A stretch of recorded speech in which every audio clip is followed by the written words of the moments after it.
When we are graphing quadratic functions, which are written in standard form, our first and second step are to graph the line of symmetry and the vertex. This is the same as what we did to begin with when the function was in vertex form. So whichever form the function is written in, vertex and line of symmetry.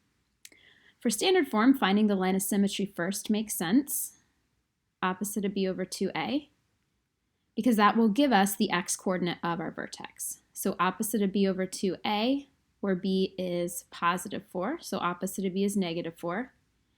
A is negative 1, so 2 times negative 1. That gives me negative 4 divided by negative 2. And so my line of symmetry is x equals positive 2. Let us see if I can draw that. Pretty good. Okay, so that gives me my x-coordinate of my vertex. My vertex will lie somewhere on this line of symmetry. Now I'm going to plug in the x-coordinate into my function rule. In other words, I'm going to find f of 2. So negative 2 squared plus 4 times 2 plus 5.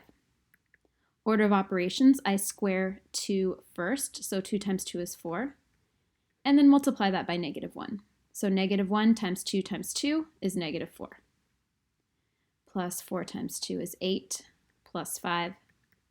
Negative 4 plus 8 is 4 plus 5, which is 9. That tells me my vertex is x equals 2, y equals 9. So I'm going to go ahead and plot that. X equals 2, y equals 9. Luckily, I know my parabola will be downward facing because of this negative coefficient, because I don't have a lot of space up here. Now, this is when we realize that graphing from standard form is actually maybe slightly easier than graphing from vertex form. When we graphed from vertex form, this first step was really straightforward, but then I had to find 2 additional points to graph and then reflect over the line of symmetry. When I'm graphing from standard form, I'm given one of those 2 additional points I need to find.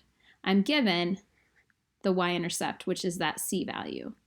So the y-coordinate of my y-intercept is 5, giving me a point on my graph, 0, 1, 2, 3, 4, and 5. Now I can reflect the y-intercept over the line of symmetry. The y-intercept is 2 to the left of the line of symmetry, so I know an additional point will be 2 to the right of the line of symmetry. So now I just have to find one x value and plug it in, and then I will have my 5 points that I need for my graph. So I want to choose an x value to the right or left of the vertex and plug it into the equation.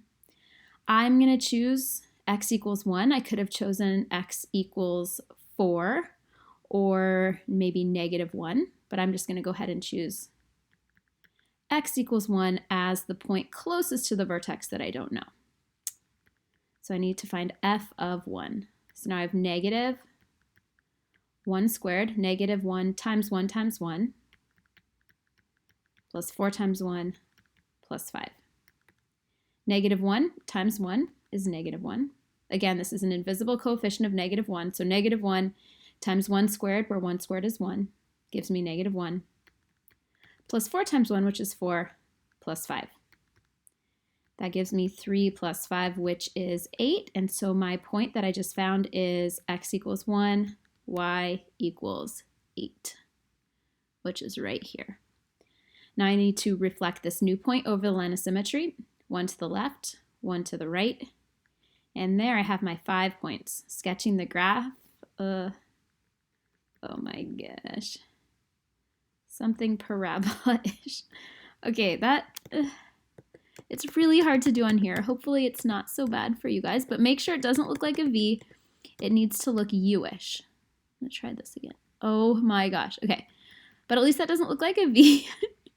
It's a downward facing parabola, and I am done.